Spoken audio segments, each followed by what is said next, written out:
Yo, yo, yo, yo. What up, what up? Frupan Sabi here. We're back with more Haruka Kosaka. I discussed it after my last stream, right, or last video, that I don't know if I like Sora anymore. I'm gonna be kind of honest. I don't know if I like Sora anymore because of various reasons. And I don't know if I like Haruka yet. I still like Sophie and Sasuke-chan though. But in this playthrough, or this episode has like new cast member now, right? I'm not gonna hang out with Miyako and Yuki anymore, or Sora. I'm gonna be hanging out with Renya and Ghost. Maybe I'll like one of them. Let's see how cool they are. Let's see how the new group of friends, the new clique. Alright, let's continue. Morning's here. I haven't slept, not even a wink. That's hardly surprising considering the girl was sleeping in my bed all night. And on top of that, I touched that said girl's body right before she went to sleep. There's no way I'll be able to get a good night's rest. I was so antsy that my eyes stayed wide open the whole night. I didn't help that I remember more than what happened while I was being controlled. Specifically, I recalled a certain conversation.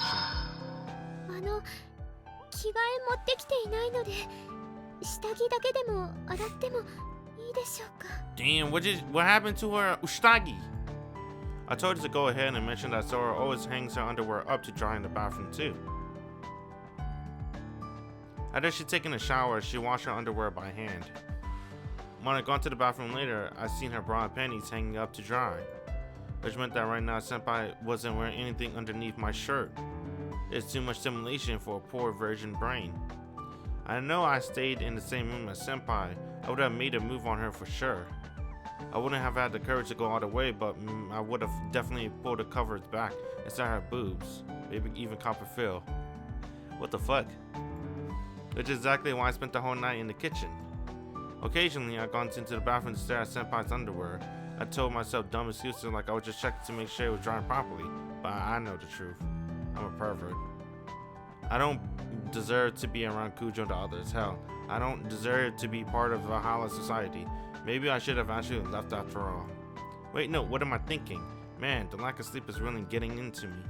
The exhaustion's starting to hit me now, too. There's no way I'm gonna be able to stay awake through my classes. Maybe I should call in sick. I hear some faint noises through the door. Senpai must have woken up. There's still a bit of time before school starts. If she's up, maybe I can reclaim my bed and get a little sleep. On second thought, that might not be a good idea. Senpai slept in that bed. I'll probably try to sniff the sheets or something stupid and wind up too horny to sleep. Man, what the fuck? This like so... You gotta remember too, he is a virgin, right? I guess. But I'm like, damn, this man's a fucking degenerate. He's even more of a degenerate compared to episode 1 and 2. Episode 2 is kind of fair, right? Since Sora's like, you know, his Imoto. Miyako, he wasn't that thirsty for Miyako, was he? Maybe because Haruka got big titties. I guess that's fair. Let's forget all about that and just see how she's doing. Now that she's awake, there's a few things I want to ask her. He said I want to sniff her sheets. I want to pull back the covers and cop a feel. I'll occasionally go to the bathroom just to check. See the underwear's drying. I'm like, holy shit, what the fuck? All in one sequence. He said that. When I opened the door, Senpai looked simultaneously flustered and relieved to see me. Her expression is a sight to behold.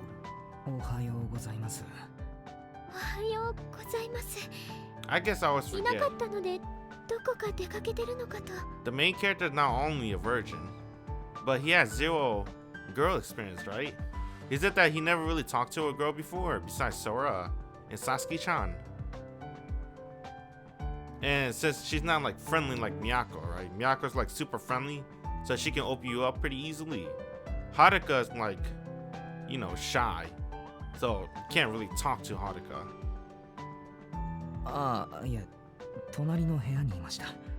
So you can't really break the ice with her like that, right? なさい。私床で寝るべきでした。ベッド使っちゃって。いやいや、大丈夫です。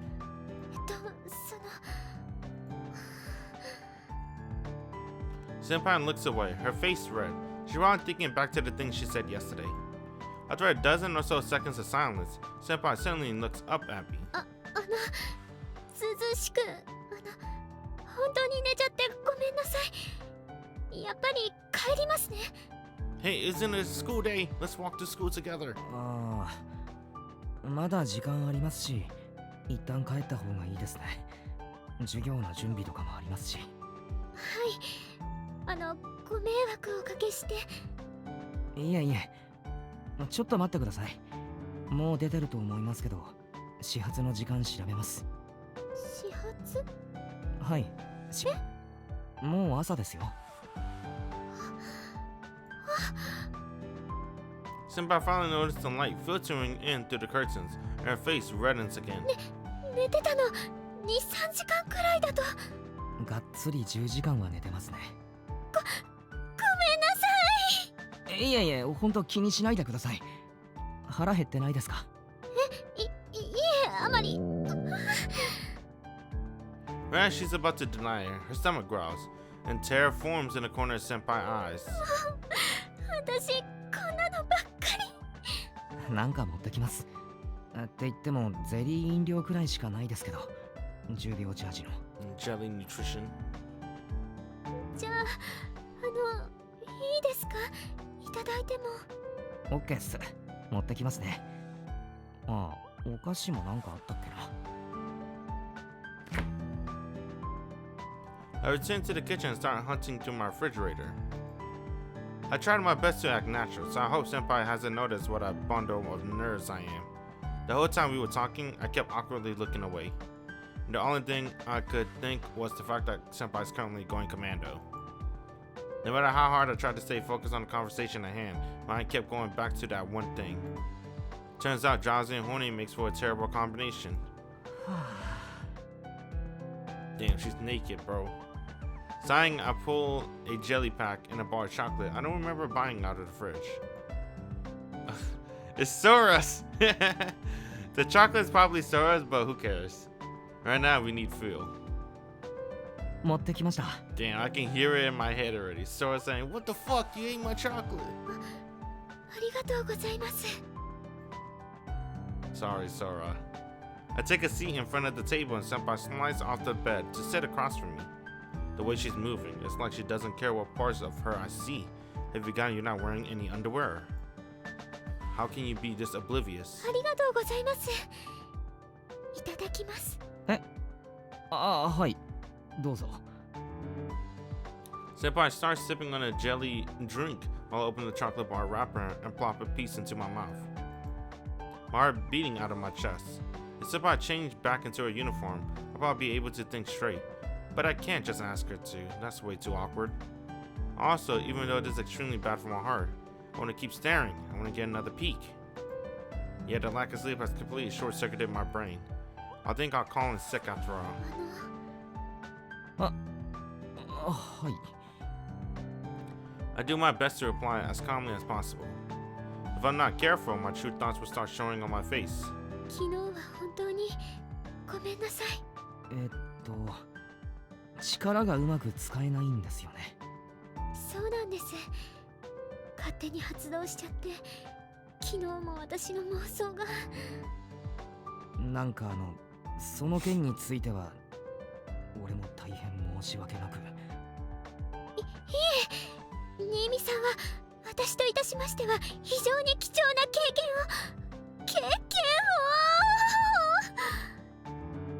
Senpai makes a weird noise and falls silent. どうしました？私失言が多いと言いますか、言わなくていいことばっかり言っちゃったり、昨日も性欲が強いとか、だからそれ言わなくていい。 At least you're self-aware. Senpai heaves alongside, annoyed by her own carelessness. 友達が少ないから。いえ、見栄を張りました。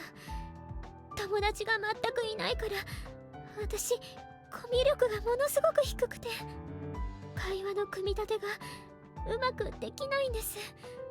思いついたことをすぐ口に出すか、逆に喋れなくなっちゃうか、イライラさせちゃってごめんなさい。いえ、全然イライラなんかしてませんよ、まったく。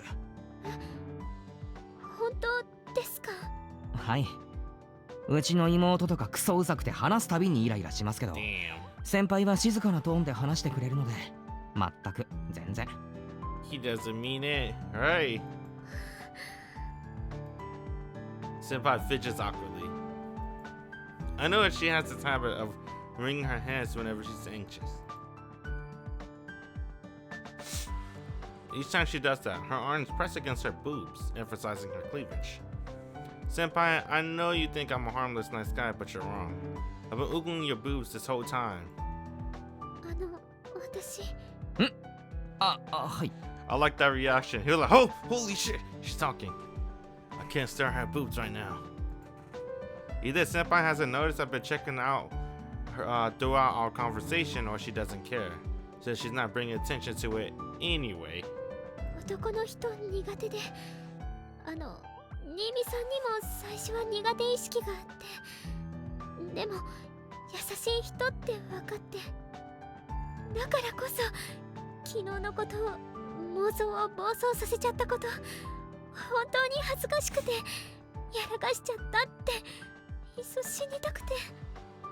でも新見さんは私に怒らなくて、ごめんなさい、考えがまとまらなくて。とにかく私の一番ダメな部分を見られちゃって、逆に吹っ切れたというか。新見さんとなら私普通に話せそうです。ありがとうございます。はい、こちらこそありがとうございます。 You think he was listening or staring at her boobs? I'm not gonna lie. I've been staring at her boobs too. I'm like, naruhodo. Alright. Senpai gives me a cheerful smile. I've never seen her make a face like this before. So why exactly is she thanking me? She says she doesn't have to worry around me, but I'm not quite sure what she means by that. But hey, if she's feeling better, that's all that matters. At any rate, it looks like I've managed to earn her trust. Though she keeps smiling innocently at me like that, I feel like I'll end up doing something to betray her trust real quick. I should probably change the topic before I lose my self-control. 先輩の能力について詳しく聞いてもいいですか？はい、何でも聞いてください。考えたことは何でも現実になるんですか？まだ私も完全に理解できていないんですが、不可能なことじゃなければ多分。不可能なことじゃなければ。はい。あと、私が現実化できるのは結果なんだと思います。結果に至る過程を細かくは制御できないと思います。多分。結果を現実化する能力。言い換えると、望んだ未来を手に入れる力って感じなんでしょうか？そうかもしれません。最初に私は少女漫画や乙女ゲームのヒロインみたいになりたいなって思って。Shoujo mangas or otome games.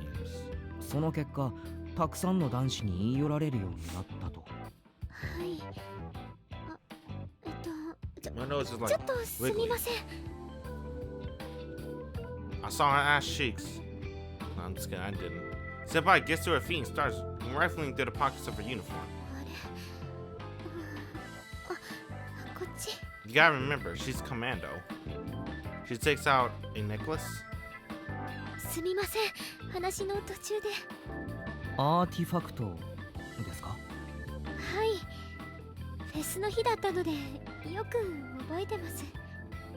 フェスから帰ったら私の部屋の机にこれがあって、その日からです。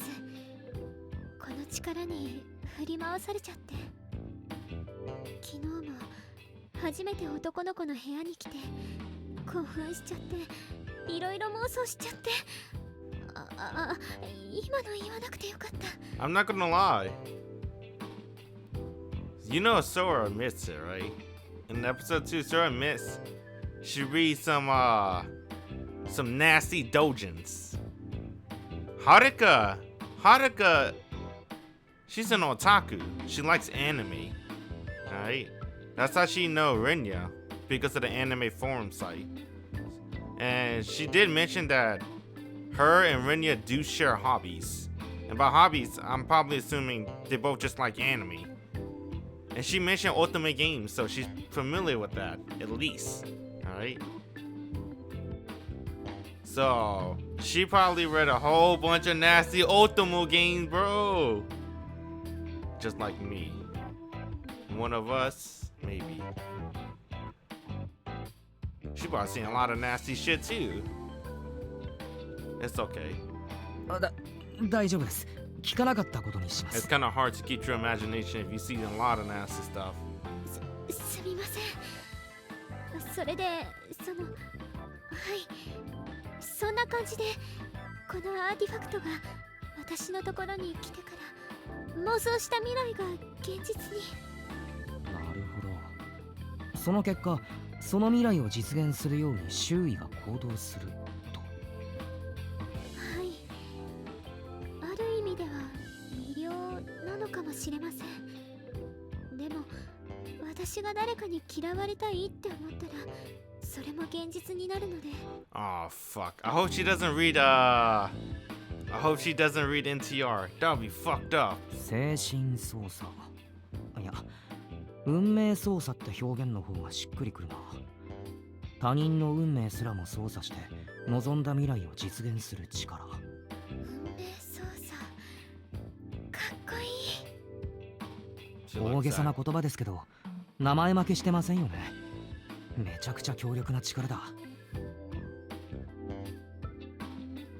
い、私もそう思います。だから少し怖くて誰かを私の妄想に無意識に巻き込んでしまった。 Oh fuck, she could fuck someone else up. What is she holy shit. I don't want to say it. But what if oh shit. Alright, I guess I'll say it. What if she send one of those fucking bastards to another person? It doesn't exactly have to be her. She can imagine it on someone else. And what if she just did that on a whim? Because she's seen a lot of nasty shit in her life. She played all those nasty games like me. And she imagined on somebody else, she fucked up their life. Whoops. 制御できないのがネックですね。 The only thing she can do is like not think, alright? She can't really control it. もう一人の私はうまく使えているみたいなんですけど。そうだ、それも聞きたかったんです。いや、聞いていいのかな。もう一人の先輩っていうのはアーティファクト関係ですよね。はい、そうです。 Senpai suddenly realized I was so hesitant to ask and she gets a little flustered. 確かに私なりきり掲示板に出入りしてますけど、あれはそういうのじゃなくてちゃんと力です。なりきりとかじゃないです。 I don't mind your crazy, Haruka. You can admit it. I already knew Sora's crazy. Sora's super crazy. そっ I'm ちで。 okay with that too, though. 何でしたっけ？多重人格？乖離性なんとかとか。病気でもないです。はい。すみません。変な勘繰りしちゃって。いえ自分でも完全に頭おかしい人だと思うので、すみません。全然関係ないですけど。はい。先輩、慌てると早口になりますね。すみません。いえ、悪い意味じゃなくて、本当に俺に慣れてきてくれたんだなと。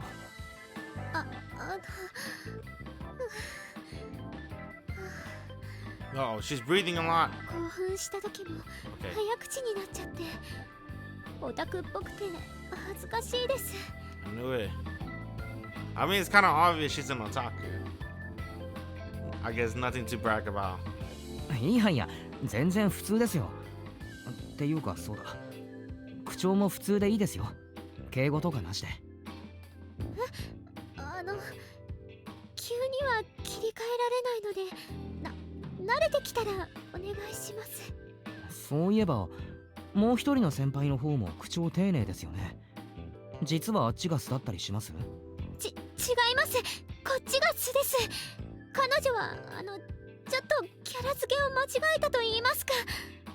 キャラ付け？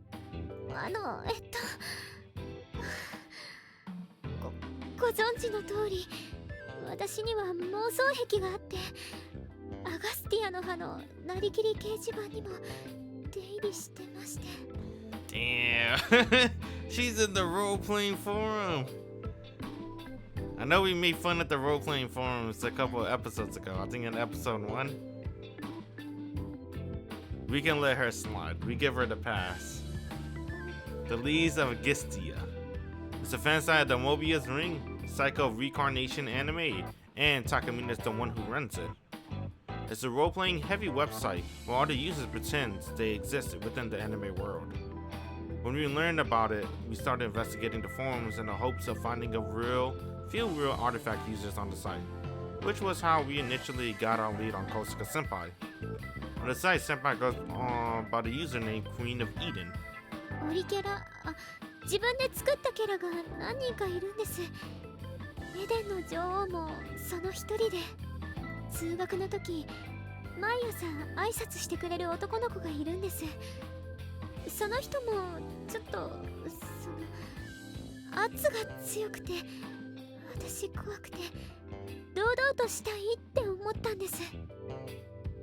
でもとっさというか余裕がない状況で思い浮かんだのがエデンの女王で、気づいたら彼女が私の中に生まれていました。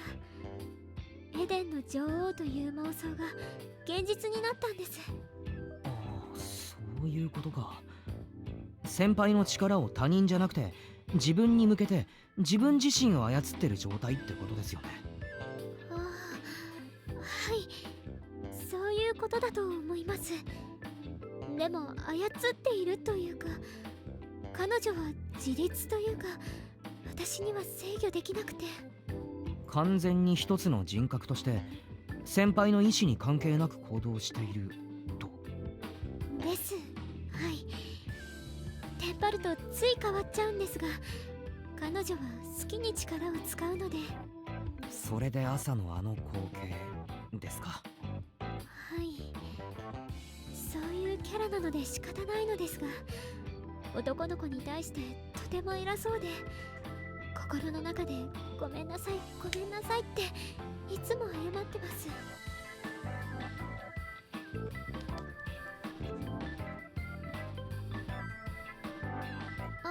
でもいい子なんです。力を使うのも私の願望を叶えたいって気持ちもあって。でもちょっと勘違いというか、思い込みの強いところがあって、人のためって思い込んで逆に傷つけちゃうこともあるみたいな。未熟な女王様って設定なんです。たまにトラブルは起こしちゃうけど、でも周囲に慕われて。Blushing, Senpai suddenly cuts herself off. すみません、いきなりスイッチ入っちゃって。こういうところがオタクっぽいですよね。すみません。謝らなくていいですよ。俺好きですし。人の話聞くの。ですよね。はい。ごめんなさい、私本当にコミュ力低くて、お家以外でこんなに話したの久しぶりです。うちでは結構話すんですか？結構ではないんですけど。Damn. 大丈夫ですか？ She always coughs a lot. I just realized that too. You think she coughs a lot because she's just not used to talking? Or you think she got something? 話しすぎてちょっと喉が。I think she's just not used to talking. That's what she coughs a lot. I think that's part of the character. 弱っ。Damn, call it weak. すみません。この通りあまり話さないです。あ、いや、すみません。つい突っ込んじゃって。え、どうしました？こういう会話いつも頭の中でしてたので、 God damn. なんだか楽しくて、 Oh my god. 人と話してるんだなって。ごめんなさい。私本当に気持ち悪いですね。ごめんなさい。 No, it didn't sound creepy. お互い謝るのやめましょうか。俺もあまり遠慮しないようにします。はい、努力します。まだ聞きたいことはあるんですけど、とりあえず今は朝飯食いましょうか。手止まっちゃってますし。はい、いただきます。ああ、がっつり食べたいならコンビニでも行きますか？いえ、これだけで十分です。朝はあまり食べなくて。俺もです。料理とかできたらいいんですけど、私全然できなくて。なんです？私ずっとこのシャツ。ああ、今ですか。今恥ずかしくなりましたか。洗ってお返しします。いえいえ、いいですいいです。でもいいですから気にしないで。はい、わかりました。ありがとうございます。 Senpai bows her head. She's probably thinking I don't want her to go through all that trouble or something. But she's wrong. Absolutely wrong. I just think it'd be a waste to wash a shirt that's been in contact with a girl's supple bare skin. I don't care if you call me perverted. There's no saving me now, so I might as well double down. When I get home today, I'm going to dive straight into my bed. And I'm going to hug the shirt Senpai was wearing, take a deep whiff of her scent on my pillow. Only anyone would take the joy away from me. However, 洗うのは本当必要ないんですが、はい、割と刺激が強いので着替えた方がいいかもですね。かもですか。はい。 why do you look so disappointed? Man, I really don't get Senpai. いや、抵抗ないならどうぞ。はい、ありがとうございます。こんな経験もうできないと思うので、 Come in 紅 handy. 白のために。 What is she? A Dojin Arthur? She might be a Dojin Arthur. Alright. Whenever they do make an otaku character in an anime, they usually do write Dojins. So she might be a Dojin Arthur, so she needs the experience for her Dojins. Come in handy for what? I decided not to say that out loud. I'm sure Senpai has her reasons. It's like I have my reasons for not wanting her to wash that shirt. Considering how many dirty thoughts are running through my head, it wouldn't be that surprising Senpai wasn't thinking something similar. なんか先輩結構愉快な人ですね。そうですか。はい、気が合いそうな気がします。初めて言われました。ありがとうございます。これからよろしくお願いします。はい、よろしくお願いします。 We bowed to each other a few times, then returned to our breakfast for real. The long conversation was just what we needed. Thanks to a current appearance, I'm still a little tense around Senpai, but there's no doubt I'm more comfortable than I was before. I'm also almost certain that she's not secretly trying to trick me or anything now. And to top it off, I learned a lot about her powers. Though she has some trouble controlling it, if we use it correctly, we should have no problem finding evidence regarding the identity of the evil eye user. When I first came up with the plan to infiltrate and rig Vita, I was worried it backfired on me immediately, but now I got the idea of how to make it all work. As long as I work with Senpai, we can do this.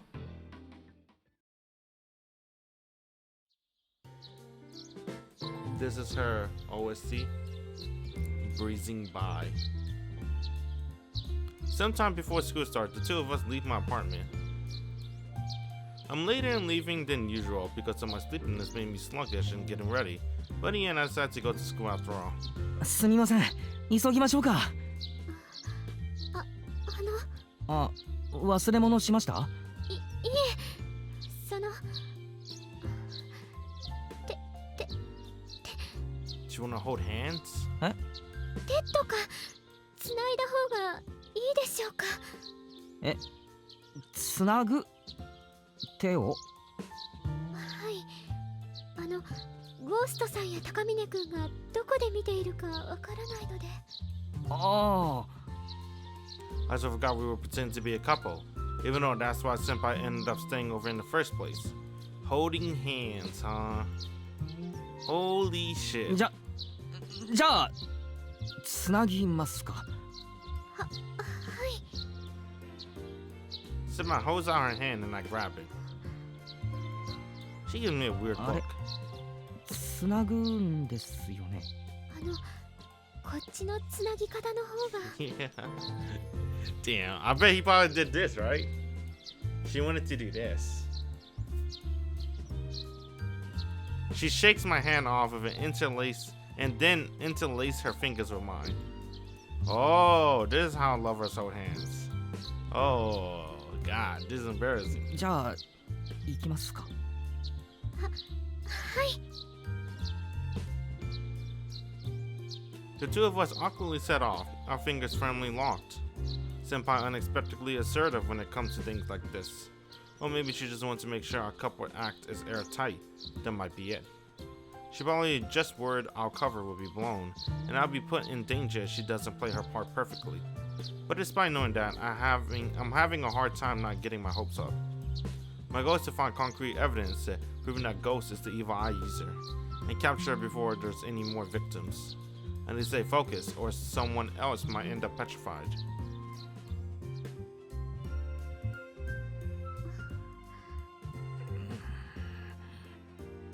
We don't say much on the way to school.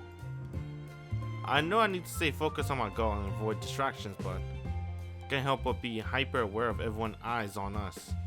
Actually, there's probably no one staring at us. I doubt most people are even taking notice of Senpai and me. But knowing that doesn't stop me from feeling like stranger eyes are boring into my back. I never knew holding hands with a girl in public could be so embarrassing. I'm not sure my heart could take much more of this. Senpai tugs on my hand. For a second, I'm worried. I accidentally started walking too fast due to my embarrassment, but it looks like that's not it. 今気がついたんですが、 She showed me her phone screen. 高峰くんからメッセージが届いていて、今日みんなで集まりたいって。みんなでってことは俺も含めてですよね。はい。新見さんのコードネームを決めたいそうです。Oh fuck. ああ、そんなこと言ってたな。Honestly, I'd rather not have a code name at all. But if I want to fit in, I guess it's better to let him give me one. 放課後ですよね。はい。駅前に集合だそうです。了解です。私たちは一緒に行った方がいいですよね。ああ、そうですね。じゃあ授業終わったら、そうだな。わかりました。Senpai nods and squeezes my hand a little tighter. Try to keep my expression neutral. My heart skips a beat. Stay calm, Kakeru. Cool as a cucumber. Thank God Sora's not here. She'd tease the shit out of me if she saw this. I don't know about that. I feel like Sora would feel a little bit sad, to be honest. On a related note, I told Sora and Kujo to stay away from me as much as possible for the time being. They're also supposed to treat me with disdain if we do happen to run into each other. Eric Vita saw Yuki denounce me as a traitor, so it would look weird if I was on good terms with any of my former comrades. Until I had my proof, I had to continue playing the role of a turncoat. When we reached the school gates, we let go of each other's hands. We attracted too much attention if we kept holding hands, especially since the teachers were watching. ありがとうございました。いい経験になりました。え？私なんかと手をつないでくれて。いや、こちらこそ、ありがとうございます。With that nonsensical exchange, we head for the main school building. It was cute the way she said she appreciated me holding hands with someone like her. She usually has such low self-esteem, but then she'd suddenly be really assertive about something. I guess I still don't understand senpai all that well. じゃあ放課後に。はい、放課後に。 I like the way she does that with her hands. Right, this. Can't really do that. Feels weird for me. I watch senpai go up to the 3rd floor, then head to my classroom.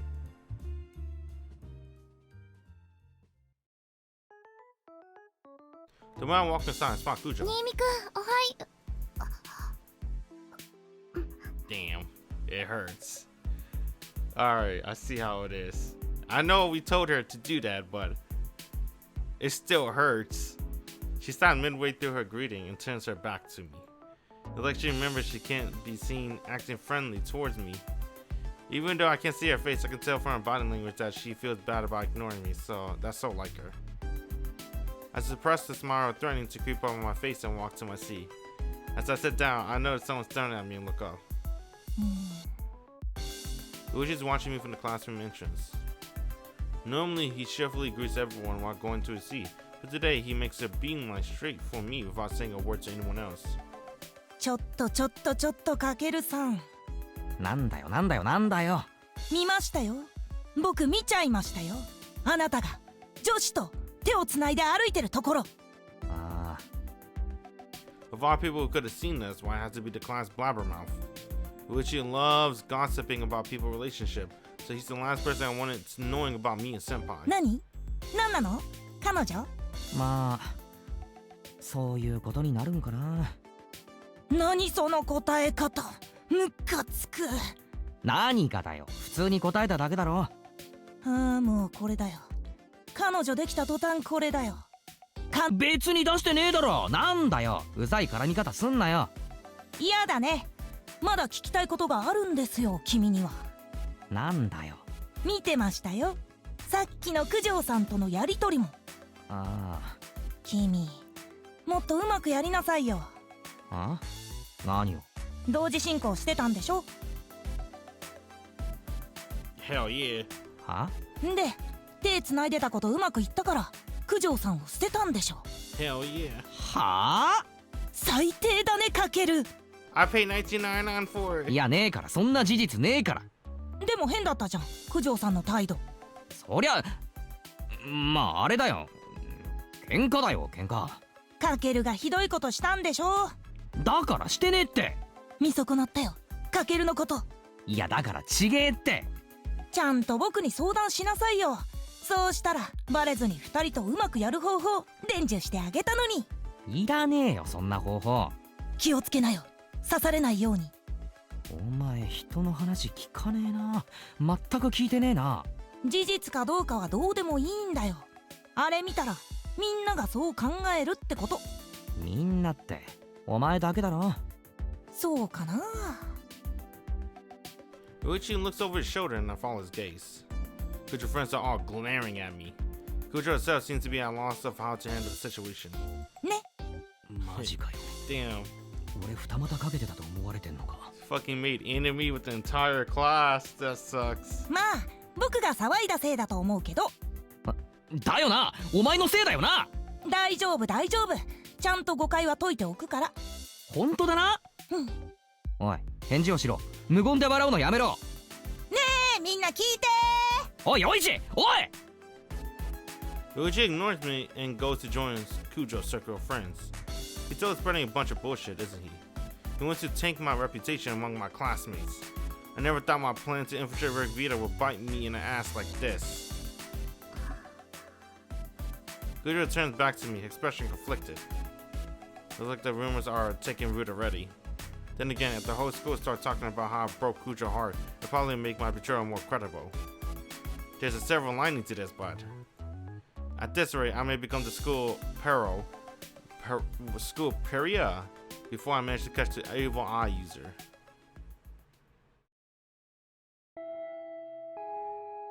Class is finally over. Man, that was rough. The whole day, I could feel the girls in the class giving me cold looks. I got a text from Sora too, telling me that rumors are spreading among the first year that some second-year playboy broke the heart of the Corona group heart. Judging by the tone of the text, she seems to be having a lot of fun at my expense. Anyway, chances are the third years have probably heard the story by now as well. Gujo did her best to dispel the misunderstanding, but the more she tried to defend me, the more people became convinced that she was just too nice and that I was the scum of the earth. Well, it's not like I care that much about my public image. I text Gujo, you don't have to deny the rumors. Let's use them to our advantage instead. She agrees, though it's clear that her apologetic tone that she still feels bad. Frankly, that's enough for me. So, on the other hand, seems to be a bit too eager to drag my reputation through the mud. I'm definitely going to get back for this someday. I spot Senpai Demora and reach the courtyard. When she sees me, she put away the book she was reading and gets to her feet. すみません、遅くなっちゃって。いえ、大丈夫です。本を読んでたので。こういう時、今来たところですっていうのが正解ですよね。すみません、私失言多くて。Maybe she's not a doujin author. Remember when she said she wanted to experience things? Maybe she's fantasizing. I think she's fantasizing, man. She's fantasizing to be a heroine of her own manga. That's what she's probably doing. Because remember, she likes to roleplay, right? She roleplays in that forum. She's trying to roleplay in real life. What's it like to be a girl in love with a boyfriend? いやいや、そんなの失言に入らないですよ。自然に話してくれればいいですから。はい、ありがとうございます。っていうか、謝らなきゃいけないのは俺の方かもですね。はい？ちょっと変な噂が流れちゃいまして。先輩を巻き込むかもっていうか、もう巻き込んでるか。噂ですか？俺が先輩と九条を二股かけていたっていう。ああ。3年の方にももう広まってますか？いいえ、どうなんでしょう。Damn, they got no friends. 私友達いないので噂とかそういうのわからなくて。ああ。I told her to step on the landmine there, didn't I? My bad. Seeing my reaction, Senpai hurriedly waves her hands in denial. She's probably thinking she shouldn't have said that right about now. 友達いないのは私がコミュ障なのもあるんですが、自分から目立とうとしていないだけで空気みたいな存在なので、決して今はいじめられたりはしてないので。え、今は？小学生の時はちょっと。ああ、なんかすみません。いえ、今は本当に何もないんです。自分から目立たないように気配を殺してるので。え、わざわざ力を使って目立たないようにしてるんですか？え？いえ、普通に自然としてれば誰も私のことなんて気に留めないので。ああ。Shit, I keep saying all the wrong things. でも、そうですね。力も関係あるのかも。毎朝私がちょっと騒がしくさせちゃうんですが。ああ、学年の人たち全員から出迎えられるって。知ってるんですか？すみません。空が、妹が先輩のこと調べたことがあって。そうなんですね。恥ずかしい。Senpai covered her blushing face with her hands. もう一人の私は女王として振る舞うので、力を使ってあんなことに。Going to Sora. Holy crap, there's like a royal procession or something. This is not just some hyper popular girl. Like all these dudes are certainly treating her like a goddess. That's how her classmate acted around her. I can't really blame Senpai for being embarrassed since Sora saw her when she was basically role-playing as Empress. Though that reminds me, Sora mentioned something else interesting in her reports back then. 能力を解除すると先輩のことを全く気にしなくなるんでしたっけ？そうなんです。もう一人の私の振る舞いがなかったみたいに。だから私が無意識に私を空気扱いするように力を使っているのかなと。 Damn, she can't think. Every time she thinks, something happens. もしくは記憶がないのかもしれませんね。 Or 能力の影響下にいる間のですか？はい、九条の力がそうなんです。ざっくり言うと、能力に合わせて記憶が改ざんされたり消えたり。先輩のもそうかもしれませんね。でも新見さんはありますよね、記憶。昨夜の。 but she was in an empress mode. ああ、そういえばそうですね。ユーザーだと記憶は消えないんかな。あるいはユーザー関係なく記憶が残る人がいる。いるんですか、そんな人。いや、仮ですよ、もしもの話。もし覚えてる人がいたら恥ずかしすぎて死ぬしかないです。あ、消えてる、記憶消えてる、そういうことにしましょう。俺だけ例外ってことにそうしましょう。はいですわなんて言ってるから変なあだ名つけられちゃう。 Wait, that's what you're worried about? Regardless if their memories aren't being erased, that would mean its senpai powers is making everyone ignore her. In other words, she can do something similar to Sora presence manipulation. Naturally, people can still spawn Sora if they concentrate, so strictly speaking, senpai power would be stronger, as well as more versatile, since she can do a bunch of other things as well. For the sake of Sora pride as well, I hope people don't retain their memories at the time they spend under senpai's control. Wait, you know what? Fuck Sora pride. She's been laughing at my misfortune, so I might as well gloat about how senpai power is way stronger than hers. そろそろ。あ、そうですね。すみません、話し込んじゃって。Why you gotta be mean to Sora? いえ、楽しいですから。 Damn, Sora's not even here, bruh. あの You were like, fuck Sora. Alright. Senpai bashfully holds a hand out towards me. That's Sora's supposed to be holding hands. 行きましょうか。はい。 I gently take her hand and wrap my fingers around hers. Hope we can stop the evil eye user soon. Pretending to be a couple is more mentally taxing than I expected.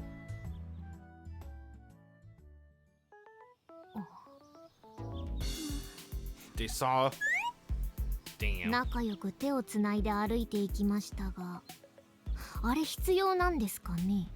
成り行きで恋人の演技することになったって話だし、いつどこで見られるかわからないから必要なんじゃないかな。 It's not necessary. Damn, she looks sad. 何？なんかちょっと機嫌悪いです？そう見える？普通だけれど。ならいいですけど。いやーでも演技ね。演技っすかあれ。あのクソ兄貴普通に照れてますよ、普通に。 Damn, Kuso Aniki. そうだね。 Aniki. 初々しくて本当に恋人同士みたいに見えたね。やっぱ機嫌悪くないです？そう？なんでだろう。いつも通りのつもりなんだけれど。そんなに変？クソ兄貴めっちゃムカついてきた。私のせい？ごめんね。違います。全方位にいい顔してるあの野郎にムカついてるだけです。まあうまくやるんじゃないっすかね。手伝えることもないし、帰りましょう帰りましょう。They're gonna go get some ice 機 cream. 嫌悪い。Then what if the plot twist is Miyako's Yandir and she stabbed Kakeru in the back? I'll be hella surprised. Takamine and Ghost are already waiting for us when we arrive at the station. When he spotted us, Takamine spread his arms wide and walks over. 来たな。悪い。 Soy. 俺のクラスのホームルームが長引いたんだ。そうか。そういった事態を考慮に入れるべきだったな。集合時間が早すぎたようだ。こちらこそすまないな。いや、 I was expecting him to apologize. Despite his bombastic demeanor, he's surprisingly reasonable and considerate guy. He even probably disposed of the gum Ghost spat on the ground last time. The more I think about it, the more I'm starting to believe he's actually a good person. He probably just said he'd be willing to condone murder back then as part of this edgelord act. I have a hard time believing he really meant it. But that doesn't mean I can't afford to let my guard down. He hasn't done enough to earn my trust completely yet. So long as he's Ghost's comrade, I need to stay wary of him. As for Ghost herself, well, she doesn't seem the least bit interested in me. She's looking off in the distance, quietly chewing her gum. Unlike the rest of us, she isn't wearing her school uniform. Did she change out of it to keep us from figuring out which school she goes to? Or did she not even go to school in the first place? Takamina info was easy enough to get a hold of, but Ghost is still shrouded in mystery. ところで Senpai lets go on my arm as she breaks the silence. かける様のコードネームを決定するとのことですが、どちらで？案内しよう。うってつけの場所がある。まさかてめえんちじゃねえだろうな。安心しろ。もっと広くて落ち着ける場所だ。まあ、楽しみですわね。ね、かける様。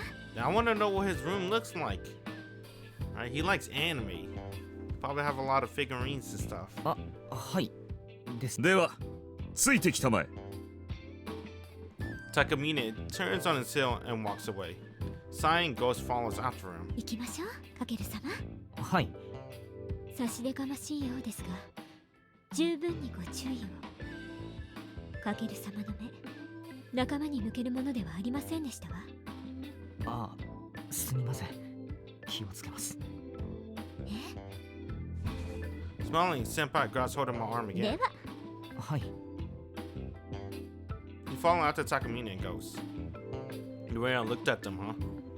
I didn't do a very good job of concealing my wariness, it seems. Whoops. Senpai's right, I need to be more careful. I just had my suspicions and talked to those two of them like they're my friends. Alright, let's do this.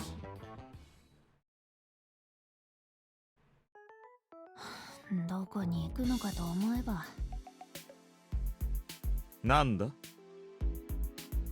ただのファミレスじゃねえか。秘密基地でも期待したか？君も意外とロマンチストだな。ふざけんな、ぶっ殺すぞ。さ、好きに頼んでくれたまえ。今日は私のおごりだ。では、お言葉に甘えて。かける様は何になさいます？とりあえずドリンクバーで。では、私も。ゴーストも好きに頼んでくれ。俺はいい。遠慮するな。してねえよ。うん、そうか。まあいい。無理強いはすまい。二人もドリンクバーだけでいいのか？ There's no way. Is he rich? I want a fucking... this is a family restaurant. I guess I'll get some potatoes. ああ、だけで。私も。そうか。では私の判断で追加させてもらおう。これだけはどうしても外せん。ポテトフライだ。Oh! 嫌いなものはいるか？ Bro, I was just saying the potatoes! Simply must treat you more than what you desire. How did he know I wanted some potatoes? I said I want a potato if we're at the family restaurant. There we go. そうか。では私の判断で追加させてもらおう。これだけはどうしても外せん。ポテトフライだ。Potato 嫌いなものはいるか？ Hell yeah. 確認なんざいらねえから好きに頼めよ、うざって。では注文させてもらおう。実はこうやって仲間たちとポテトフライをつまむのが密かな夢でな。おかげで念願が叶いそうだ。You know, honestly, he's basically kind of like female Haruka if you really think about it. Rinya and Haruka are kind of very similar. The only difference is Haruka is too shy, Rinya is not too shy, right? That's the only difference. お前普段超然と振る舞ってるくせにただの友達いねえ寂しいやつじゃねえか。 Haruka doesn't have friends too. 私のような男に友達などいるはずないだろう。さあ注文するぞ。 Takamine excitedly pressed the call button and gives out order to the waitress who comes over. I know I got all gung-ho about finding clues, but the atmosphere is so, well, I wouldn't exactly call it friendly, but it is more relaxed than I imagined. I'm having a hard time staying focused on my goal. This guy manages to betray my expectation at every turn. さて話し合いの前に飲み物の調達だ。俺も。高坂先輩、何飲みます？俺持ってきますよ。いえ、ご一緒に。実は私もこういったお店にはあまり来ないので自分でやってみたいんです。 Okay. じゃあ一緒に。はい。ゴーストは行かないのか？水もセルフサービスだぞ。知ってる。仕方ない。持ってきてやろう。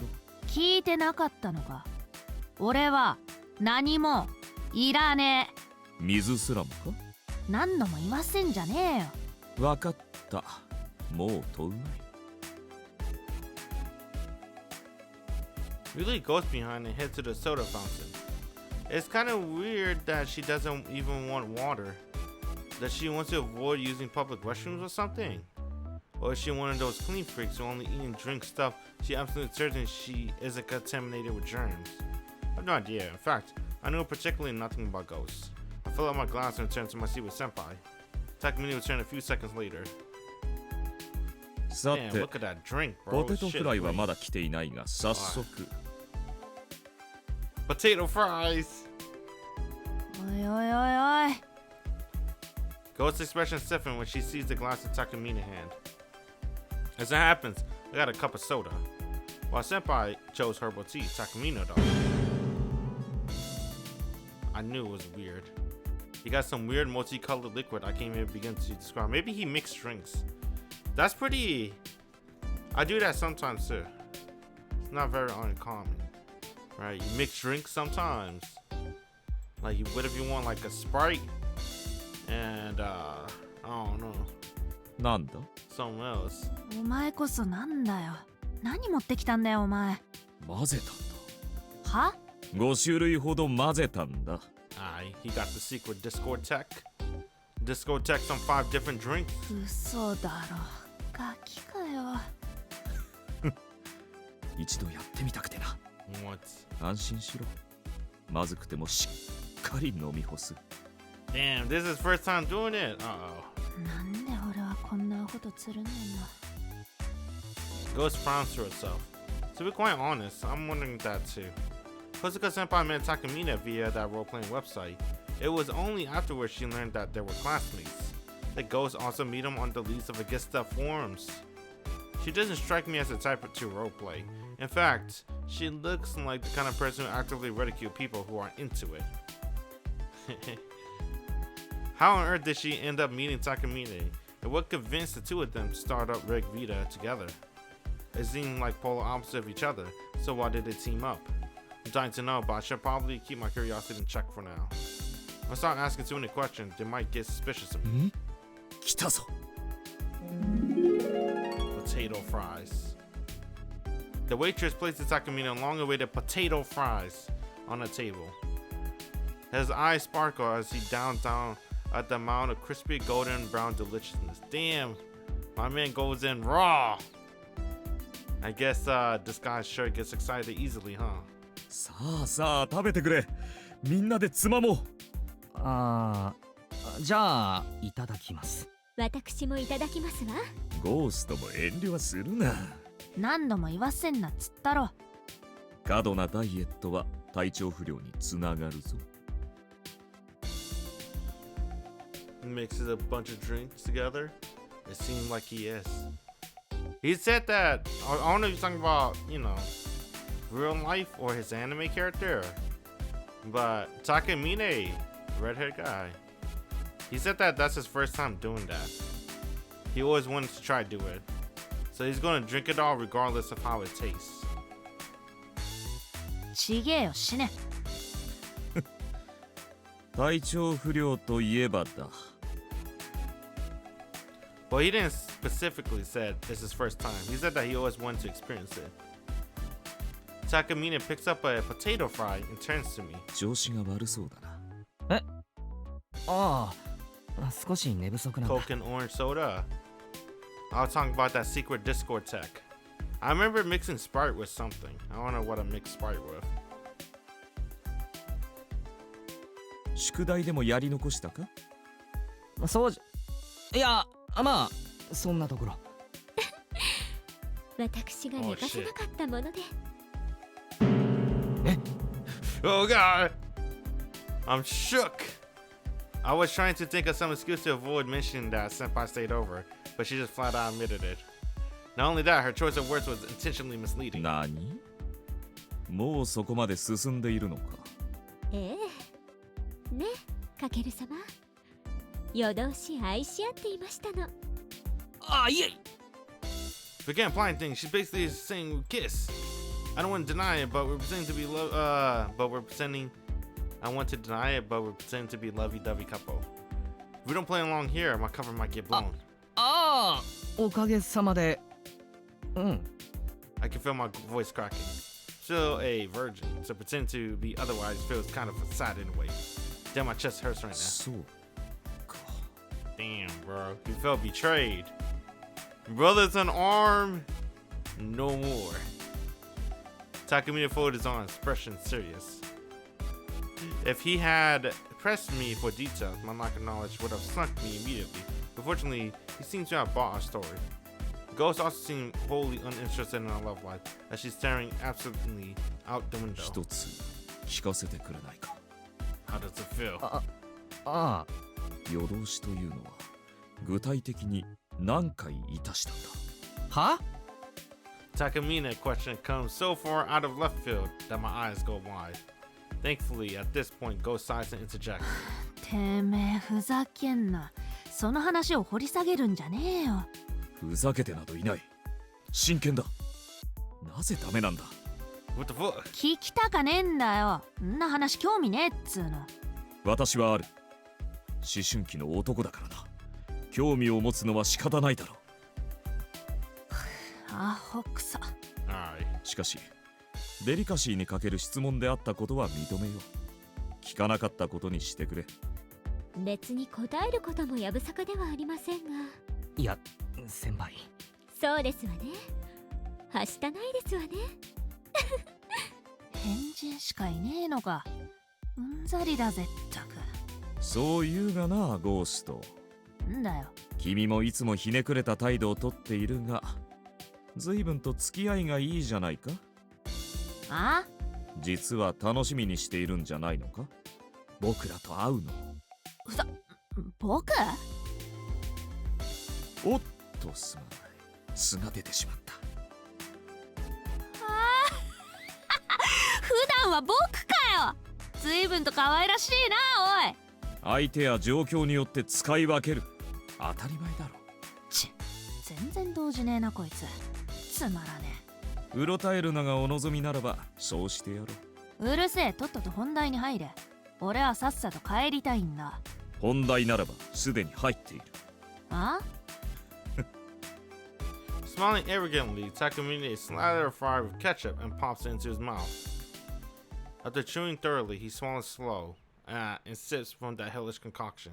He then nods with satisfaction, seeming pleased with the taste. 実はコードネームの件は口実でな。今日の目的は交流だ。ことの葉を交わしお互いを知ろうじゃないか。I figured Ghost would just tell Takamine to stop screwing around like usual, but remarkably, she takes this in stride. Oh wait, I get it now. Looking at it from a different angle, there's a chance for them to probe my attention. I need to be extremely careful about what I say. I don't know whether or not Takamine noticed my increased vigilance, but he continues with his speech. 彼もそうだが、エンプレスも新参には違いない。もともと私とゴーストで立ち上げたこのリグベーダも歴史のある組織とは言えんしな。 We founded it just the other day, huh? I figured Takamine had started the group and Ghost had joined after it, but it seemed like they are both co-founders. Seeing as Ghost doesn't correct him, I'm guessing it's true. Forming a group like this feels rather out of character for Ghost. Something's not right here. 何見てんだよ。いや悪い。言いたいことあんならさっさと言えよ。ゴースト、なぜすぐ喧嘩腰になるんだ。君こそ私の話を聞け。お前らで勝手にやれよ。仲良しごっこに付き合う気はね。ならばなぜここにいる。俺には俺の都合があんのさ。Ghost gives Takamine a condescending smile. Just as I thought, Ghost doesn't really trust Takamine. So why did she approach him? Is he searching for fellow users like us? Of course, that has to be it. No other explanation makes sense. When we first met, Ghost said, "You found 4 more users. Same as us, she probably figured she found actual user by scouring the fan site Takamine manages. The only reason she teamed up with Takamine is to search for users more efficiently. It all makes sense now. But while she's looking for other users, she doesn't strike me as the kind of person who's on the hunt for allies, which means she's trying to find users to kill? It should run down my spine. She wants to murder users with her evil eye? That's why she's looking for them. If my assumption is correct, then everyone here is one of her targets. Holy shit. Thanks to Senpai warning earlier, I managed to catch myself before my shocked face shows on my face. But Senpai, who's watching me more closely than the others, notices my face tense up for a split second. No. Oh wait, I guess I have to, right? Eh? She brings her French fry up to my mouth. I stare at her blankly for a few seconds, then realize she's trying to cover up for my momentary slip up. I hurriedly open my mouth. 美味しいですか？はい、うまいっす。焼けるじゃないか。目の前でイチャつくんじゃねえよ、うざって。お二人も私どものことなどお気になさらず。ああ、私が思いますに、ゴーストさんは二人きりになると司令官さんに甘えるタイプでございましょう。くだらねえ。くだらなすぎて怒る気も失せるぜ。あら、私てっきり二人でリグベードを結成なさったんでしょ？ It's like Haruka was reading my mind. How did she know? 確かに始まりは我ら二人だが、ゴーストもエンプレスと同じだ。サイトを通じて知り合う。Damn. See, look at that. Haruka already knew. そうでしたの？残念。There you go. We got our answer. They met through via website. 何が残念だ。てめえ分かってて聞いただろ。誤解ですわ。Senpai brings a hand to her mouth as she laughs. She managed to naturally drive the conversation toward the topic I'm interested in. Senpai's a pro at this. It's probably best if I just keep my mouth shut and let her handle things. This personality of hers is the master of communication. At the very least, she's way better than me. お付き合いはされていない。付き合ってるわけねえだろ、アホかよしねえよ。ですが、絆があるのでしょ？二人の間には。あるかそんなもん。そうだな。利害、いや、目的の一致だな。AF ユーザーの理想郷を作る。そのために我らリグベーダを作ったのだ。Really? Is that seriously all there is to it? Takamine probably thinks so, but what about Ghost? I saw Ghost scoff at him when he said that. She doesn't give a damn about making users utopia. The only other reason she joined forces with a guy like Takamine is because... 君は何か聞きたいことはあるか？俺ああ、交流とは言ったが、過度な慣れ合いをするつもりはない。今さら取り繕っても手遅れだろ。お前頭からはしゃいでたじゃねえか。But... ただ楽しんでいただけだ。必要以上に私自身のことを話すつもりはない。ゴーストもそうだろう。まあな。君もエンプレスもそれでいい。話したくないことは話さなくていい。だが話せることは話す。慣れ合いはしないが仲間だからな。最低限は知っておくべきだろう。互いのこと。さあ聞いてくれ。答えるとは限らないがね。 Dang, it's putting you on the spot. What question do you ask? Something that's not too, what's that called? Personal. You gotta ask something he will answer. Can't ask them about their powers, that's too personal. I think I would ask.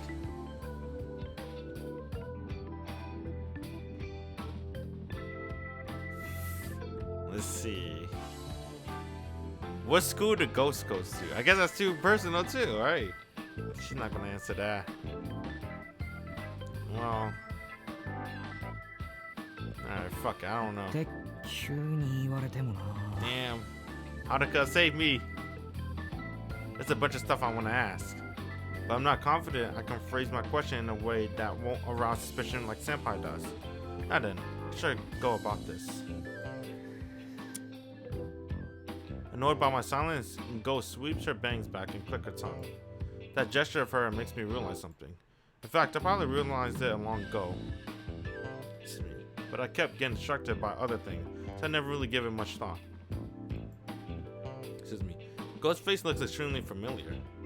I felt like she's a spinning image of someone close to me. Yoichi.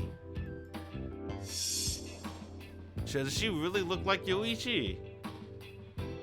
What? Yeah, Yoichi. When she brushed her bangs back, I get a clearer look at her face, and it looks almost exactly like Yoichi. Of course, her features are more feminine, but the resemblance is striking. They got the same eye color. Oh, he was just saying that. I was like, damn, that's about it though. Does she really look like Yoichi? Especially the eyes. Yoichi and Ghost's eyes are identical. Are the two of them related? Twins, maybe?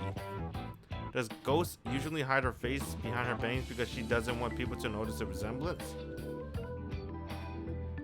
ないならないで構わないいや、一つだけいいか。が。ああ、兄弟いるか。兄弟？いや、いないな。ゴーストはいねえよ。そうか。She didn't say without hesitation, but she's telling the truth.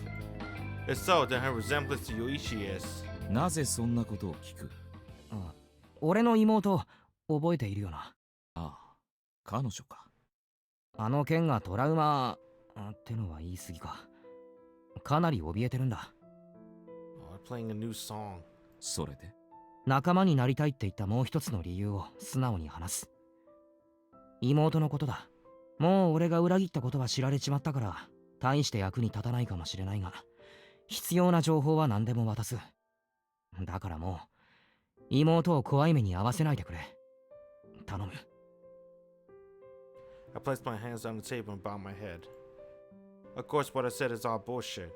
Okay, not exactly all bullshit. That's a kernel of truth in there. I wasn't planning on straight up asking like this, but I sincerely have been trying to find a way to secure Sora's safety. If all it costs my dignity, that's a small price to pay. Granted, half of what I said is still a lie to cover up my real goals, so I can't exactly be proud of what I'm doing here. 顔を上げてくれ。Takumi passed on my shoulder. 安心しろ。君の妹をどうこうするつもりはない。そうか。ありがとう。Yeah, I don't know about ghosts though. もっとも、彼女が我らの前に立ちはだかるのならば、降りかかる火の粉は払わねばならん。そうさせないようにする。うまく彼女を制御するといい。しかし、そうか。なるほど。君もなかなかやるな。何が？妹のために仲間を裏切る。実にいい。尊敬に値する決断だ。そうか。ありがとう。しかもエンプレスを利用するとは。はい。違うのか？ただの口実だったんだろう？エンプレスに惚れたというのは。 What the fuck? いや、 I do like her titties.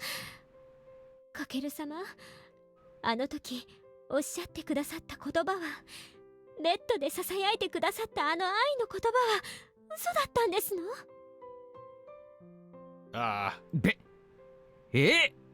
まさか騙されていたなんて。いやいやいやいや。でしたら聞かせてください、あなた様の本心を。本心？あの時ささやいてくださった言葉が本心ならば、今ここでもう一度。 oh shit. What the fuck? Why'd she put you on the spot like that? もう一度って。 Uh-oh. やっぱり嘘でしたのね。愛してるよ、はるか。もうかける様ったら二人が聞いてますわ。これがバカップルというやつか。 Dang. アホくさ。 Takamine smiles coolly while Gosha sighs and rolls her eyes. Well, I said it, but what was the point of all that, senpai?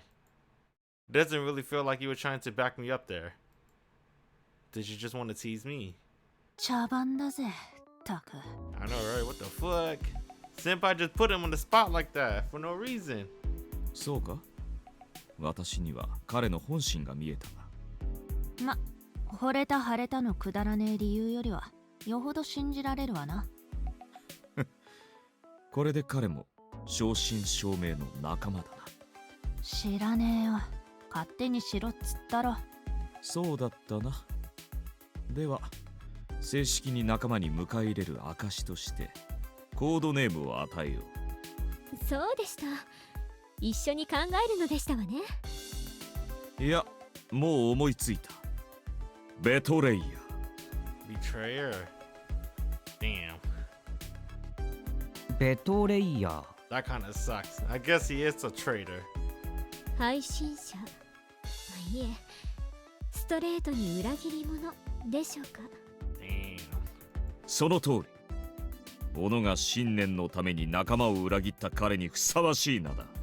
どうかな。 Kind of sucks. No one want to be called a betrayer. No one's gonna trust you. Can I get another one? How about the protector? Or I don't know. The code name's so edgy. And I don't know if it's embarrassing. I really don't like it. I don't think it's edgy. Maybe it's edgy because it's in English, right? For Japan. There's like it's weeby. Alright, if someone named themselves like fucking Sakura 69, alright, or Sasuke fan 69, that's weeby, cause it's like English to Japanese. You know they're not Japanese, so it's edgy to Japanese people. They know they're not, I don't know, I guess American or whatever, English, right? To name itself English, is it? I don't know. I don't think it's edgy, but I think Betrayer is not that cool either. Honestly, I want to complain about it. I mimic Takamine smiles and give him a thumbs up. Unfortunately, that was the only course of action I could take. 決まりだな。よろしく頼む。ベトレイヤーよ。 Damn, I'm a betrayer then. Damn. Well, Kakeru do betray people. He betrayed Miyako from episode 1 and betrayed Sora from episode 2. And I guess we're going to betray Haruka in episode 3 when we go to Yuki. It's so embarrassing. Is he going to call me that every time? Even when there's people around? Damn. Call you betrayer. Oh. God. すっかり話し込んでしまったな。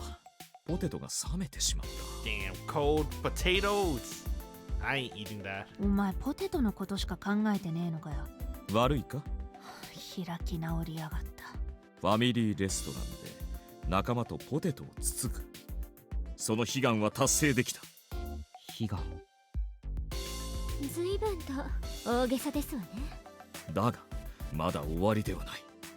次はそう仲間とカラオケだ。 Then you wanna go karaoke? マジでただのぼっちの陰キャじゃねえか。ようやく価値観を共有できる仲間と出会ったのだぞ。青春したいと思って何が悪い。だから開き直んなよ。私も友人はいないので、幾分か気持ちが分かってしまうのが複雑ですわね。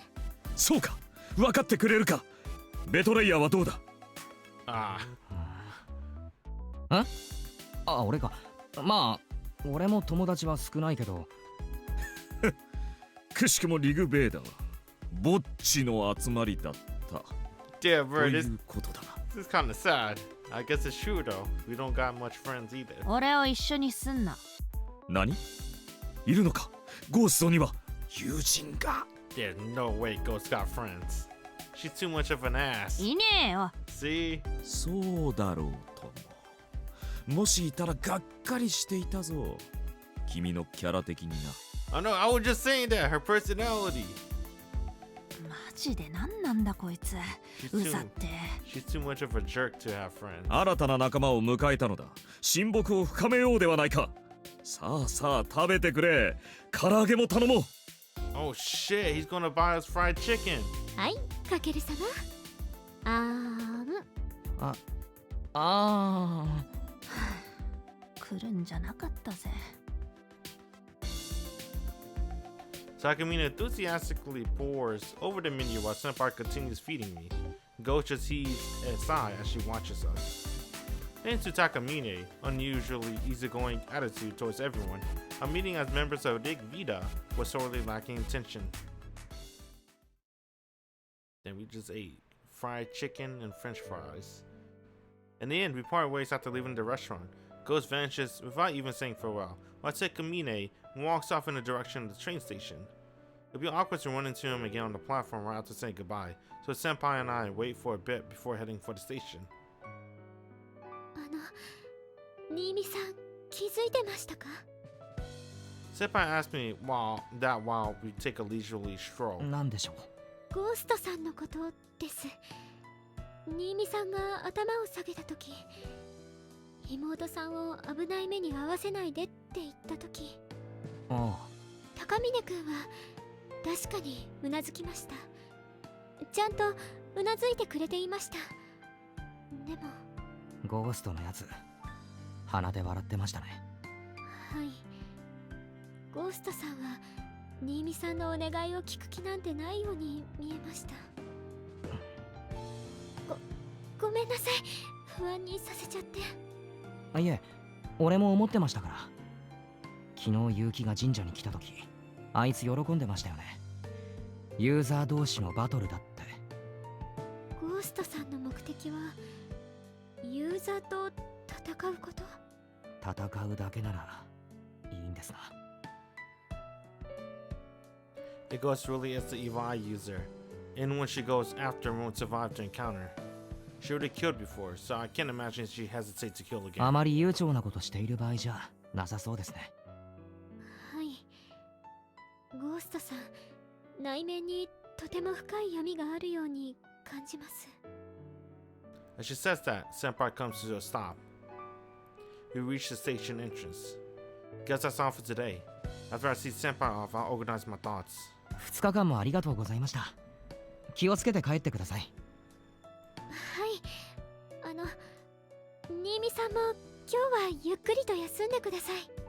そうします。本当にありがとうございました、先輩。こちらこそ。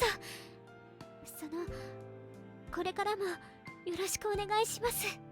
はい、お願いします。そうだ。Senpai suddenly pulls out her phone out. 一応後で役に立つかもしれないと思って今日の話こっそり録音しておいたんです。 No fucking way, bro. You think she teased him to say I love you so she could record that? I think she did that on purpose to record that. マジですか？ She recorded I love you. ほとんど世間話だったので必要なかったかもですが。いやいや、先輩、ほんとすごいですね。俺そこまで気が回らなくてマジで助かります。はい。それで一応報告というか。うん、はい。 I love you. もちろんその演技なのは分かっているんですが。演技ですか？ I love you. もう一人の私がふざけて言ってほしいって。ああ、あれですか。かなり照れましたよ。すみません。でも演技でも私モテないので嬉しくて、せっかく言ってくれたので Damn, she's drooling. 帰ったら繰り返し聞きたいと思います。You think she's super horny like Sora? I think she's super horny like Sora, to be honest. Sora is super horny. I think Haruka's the same as Sora in that aspect. They're both of them are super horny. いや、繰り返し？私音声作品とかも Oh 好きで、 shit. ドラマ CD とかシチュエーション CD もよく買ってて。Just like Kuriki from what's that called? Watemote, whatever. She also like ASMR drama CDs, specifically S&M. ドラマ、CD？ は？新見さん、とってもイケボなのでいいコレクションになりました。はい？これ、はい？何の話？先輩今何の話してます？では今日は Damn, bro, just grab her titties. いや、先輩、ありがとうございました。 That's all I'm thinking about. あ、はい。 Bro, she loves you. Just grab her titties. Her smile is so sincere that I just reflexively respond with that. I have no clue what Senpai was trying to tell me. I guess I still don't understand what's going on in her mind. 気をつけて帰ってください。Senpai gives me a quick bow, then heads inside the station. I watch her go with a blank look on my face. Senpai's a bit strange. Whenever she gets excited, she starts spouting all these terms that make absolutely no sense to me. Then he doesn't know what ASMR is. Sora says she knows those strange terms. Well, all the nasty doujin she's been reading is because she got an ad on Twitter. I get an ad on Twitter too about those nasty ass doujins. Specifically those Korean doujins. I will never forget this one. There's one doujin. Horse? That look on her face when she said horse, I'm like, holy shit. You know I clicked on it. I don't regret reading it. She also goes from timid to fired up at the drop of the hat, and vice versa. Huh? My phone starts buzzing. I figured it's probably Kujo Sora, but to my surprise, the text is from Senpai. I'm sorry for getting off like that. I realize now I probably should have just kept my mouth shut. Please forget I said anything. She ends the message with a stamp of an anime character saying sorry. I'm not really sure how to respond to that. No worry, it made me happy when you said my voice was attractive. And yeah, I decided to play it safe. Senpai really does say whatever pops into her head sometimes, huh? On the plus side, that means she's the kind of person who's always honest about her feelings. It makes it a lot easier to trust her, that's for sure. Also, I was legitimately touched when she called my voice attractive. Just thinking back, it's just that is enough to make me blush a little. One of my biggest flaws is how easily I get distracted from my main goal. I better get home. Like Senpai said, I need to get some rest.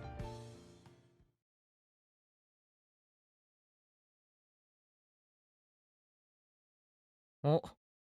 Sora? Senpai! Sophie! Just as I'm about to go to sleep, the space above my table warps. A second later, a stuffed animal appears out of thin air. はーい、こんばんは。何か分かったのか？そうじゃなきゃ来ないわよ。 Sophie lowered herself onto my table. あなたの能力に関してだけど。ああ。 Well, I finally get to learn what it is.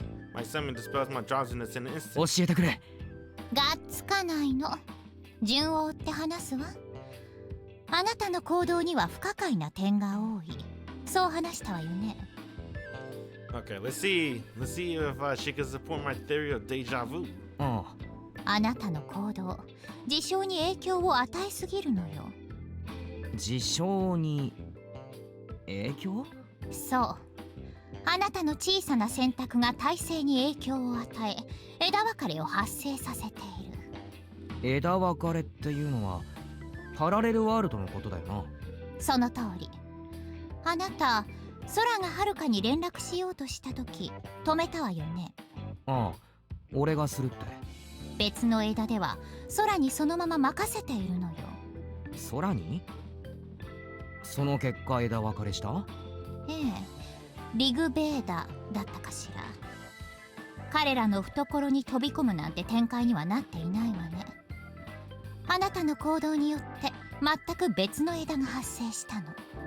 こんなことめったにないのよ。個人の選択が枝に影響を与えるなんて。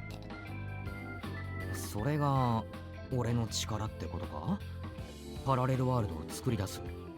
違うと思っていたんだけど、少し事情が変わってきたわね。 Sophie pauses briefly before continuing. アーティファクトは魂の力。能力を行使するときに揺らぎと言えばいいかしら。魂に何らかの反応があるのよ。けれどあなたにはそれがない。何の変化も検知されない。だから私はあなたは運命に干渉する稀有な才能を持つ得意点であると結論付けようとしていた。 Singularity. 得意点？そう、得意点。けれど空に聞いたわ。あなた指を怪我したそうね。 What? 怪我？ああ、フェスの日か。Oh! Every year, there's a Mobius festival held at the shrine of the village, Serpent Relic, the White Serpent Relic. At Miss Naruse's request, I kept watch over the sacred relic that puts on display during the festival. When a sudden earthquake hit, the sacred relic fell and shattered, and one of the fragments cut my fingers. And the relic was apparently the artifact known as the World Eye. Or it's what was keeping our world and Sophie's world apart. その怪我がなんか関係あるのか？ある。話すか迷ったけれど、アーティファクトと強制的に契約する方法があるの。 Into your body. 体内に取り込むこと。体内ってことは？そう。あなたは世界の目のかけらを体内に取り込んだ可能性がある。つまり今俺に起こっている変なことは世界の目の力ってことか？かもしれない。世界の目は世界と世界をつなぐ力、そして世界を観測する力。あなたは無意識に他世界、つまり他の枝を観測し、そうして得た情報を直感として処理し、行動を変え新たな枝を発生させた。 Let's see. Other branches.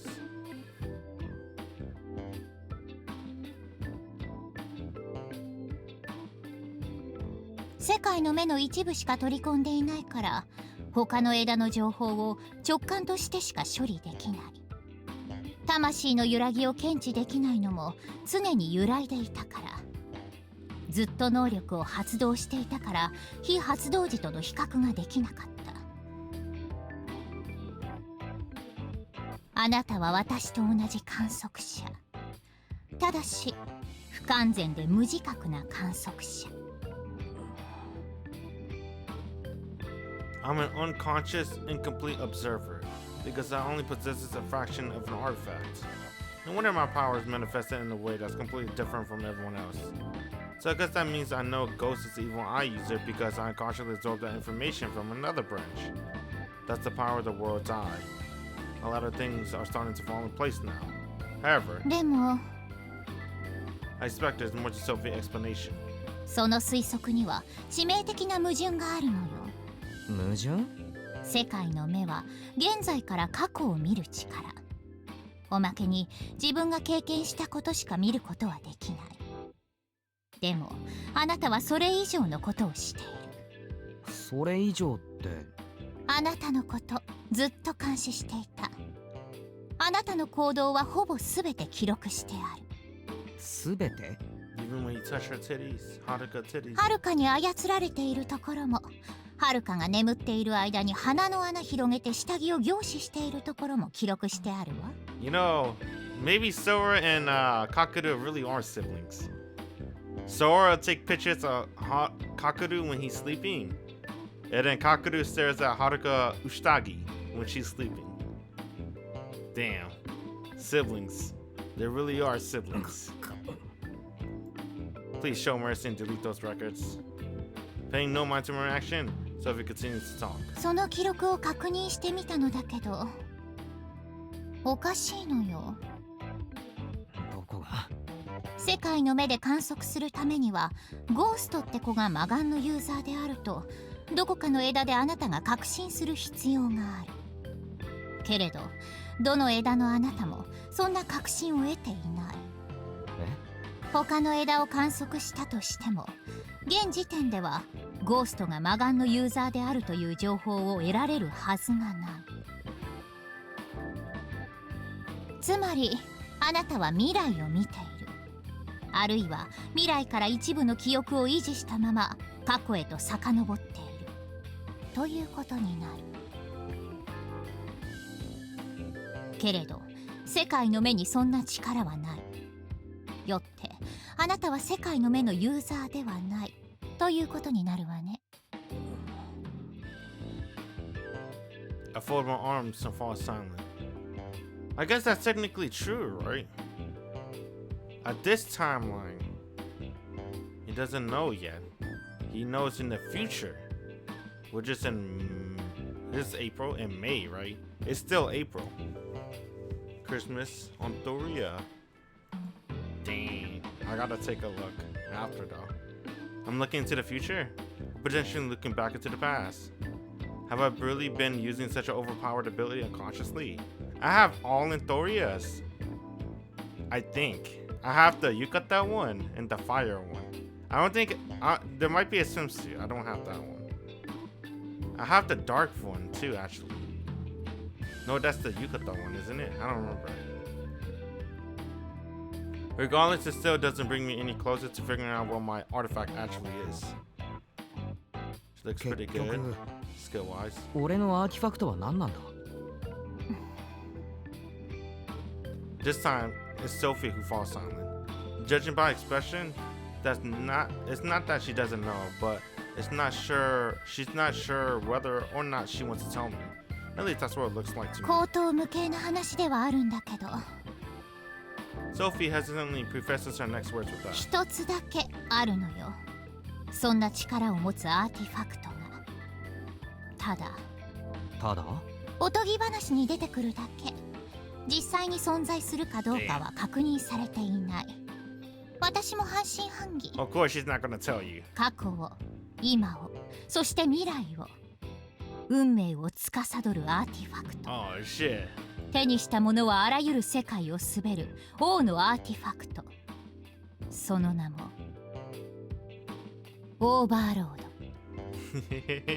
Oh fuck! I'm the overlord! オーバーロード。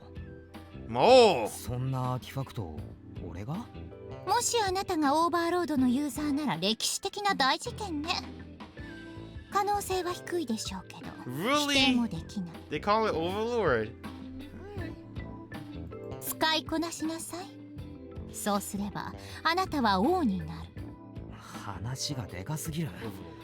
Overlord. 確かに口頭無形だ。そうね。私も半分冗談。でも半分は本気。あれから変わったことは？また直感が働いた？微妙なラインだが、あるといえばあった。聞かせてくれるかしら。今日リグベーダの2人と会ってたんだ。先輩と一緒に。その時ゴーストの顔を見て違和感を覚えた。誰かに似てるなって思ったんだ。誰か考えている時に思いついた。余一だなって。余一、あなたのクラスメートね。そう。ってこれ直感じゃないな。ただそう思ったってだけだな。けれどわざわざ話したってことはあったんでしょ、同じ感覚が。ああ、まあそうだな。違和感が理由なく解消される感覚。今回は余一の顔を思い浮かべてすぐに納得したから、今までとは違うけど確かに同じ感覚があった。ゴーストってこの情報が欲しいわね。情報っつってもあいつのことは何もわからない。本名も通っている学校も。何でもいいわ。あなたが見て気づいたこと、感じた違和感、何でも。何でも。ああ、そうだ。ファミレス行ったんだけど何も口にしなかった。何も？何も。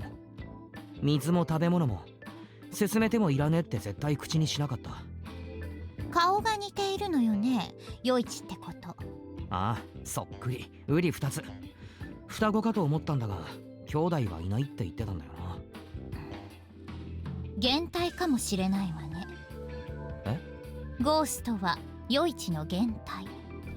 That's why she's called Ghost? That makes sense. Illusory body. According to Sophie, that stuffed animal form of hers is an illusory body. A vessel created by one of her artifacts. A ghost is also one of those then.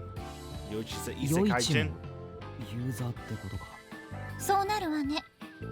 余一がゴーストを操っている。じゃあ余一が魔眼のユーザー？生み出された減体は意志を持ち、自ら考えて行動する。それが本来の使い方。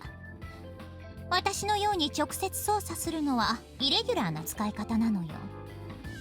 I was about to say, does that mean that Sophie I'm talking to is not real? Dang. Nah, she's real. 自ら考えて。じゃあゴーストが勝手に動いて悪さしてるってこともありえるのか？暴走したりして。そういう可能性もあるわね。作り出した減体が主の制御を離れ、魔眼の力を乱用しているということも。減体って一回作ると消えないのか？簡単に消せる。じゃあ暴走ってのは無理があるか。そうね。手に負えないと判断したら普通はすぐに消して二度と作らないでしょうね。でも自分の顔に似せるのもおかしいよな。魔眼のユーザーだとしても。減体のアーティファクトの適性が低いのか、それとも連動不足か。うまく扱えないと自分に似た減体しか作れないのよ。顔だけじゃなく体格もかなり似ていたんじゃないかしら。どう？ああ、言われてみればそんな気もするな。何にせよ可能性は捨てきれない。食物を摂取しない、顔や体格が双子のように似ている。減体である根拠が2つ。 She will chew on gum. Isn't that kind of weird? I guess it's not consuming though. So it's not Ghost but Yuji who's the evil eye user. Now that's even more absurd than me having Overlord. But again, I feel this strange certainty. Thinking back on it, I had this feeling ever since I noticed Ghost and Yuichi look similar. Ghost is Yuichi, and Yuichi is the true user of the evil eye, but I don't want to believe it. On top of that, it's not like I have any proof. Not even flimsy circumstantial evidence. あなたがゴーストの正体に気がついていたとすると、やっぱり未来を知っているとしか考えられないわね。あなたがオーバーロードの所持者なんてかなり複雑だわ。使いこなせないんじゃ意味がない。曖昧すぎて事実かどうかもわからない。裏付けが必要ね。そう、裏付けだ。根拠がないまま友達を疑うなんて。手段は任せるわ。今のあなたなら失敗してもそれを糧に別の枝でより良い結果をつかみ取るでしょうし。 Damn.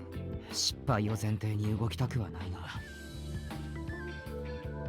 Either way, I just have to find something that proves that Yuichi is the evil eye user beyond reasonable doubt. That's going to be pretty hard considering I didn't even know he was a user 5 minutes ago. No, wait, first I need to confirm whether or not he's actually a user, since I'm not 100% sure about that either. In which case... 随分と長話をしちゃったわね。そろそろ私は。待ってくれ。何？手伝ってほしいことがある。Was going to ask for her help. The next day, 4:29. はい、連絡事項は以上です。起立例は省略。気をつけて帰ってね。